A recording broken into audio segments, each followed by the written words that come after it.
நாம் அற்புதங்களாகவும் அடையாளங்களாகவும் இந்த உலகத்திலே இருக்கிறோம். எத்தனை பெரிய ஒரு மேன்மை பாருங்கள். தேவன் சொல்கிறார், நம்மை பார்த்து, இவர்கள் என் பிள்ளைகள், இவர்கள்தான் என் அற்புதங்கள், என் அடையாளங்கள் என்று.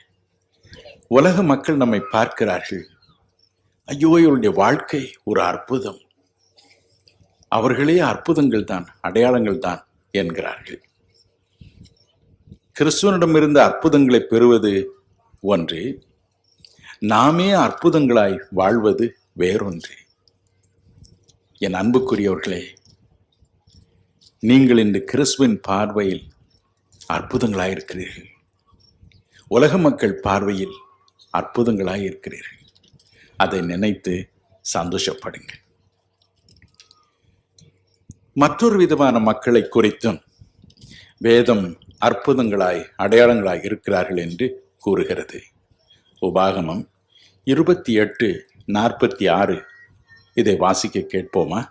உன்னிலும் உன் சந்ததியிலும் என்றென்றைக்கும் அடையாளமாகவும் அற்புதமாகவும் இருக்கும்.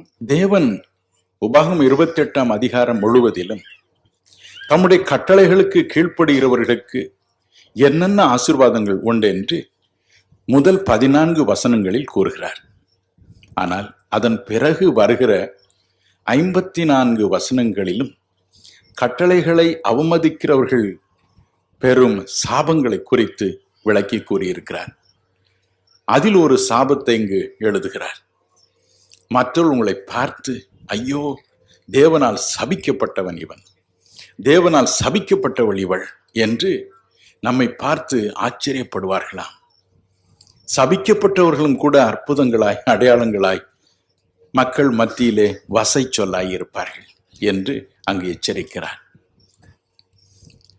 பல ஆண்டுகளுக்கு முன்பு நான் இத்தாலி நாட்டில் உள்ள சில இடங்களை பார்வையிட ஒரு வாய்ப்பு கிடைத்தது.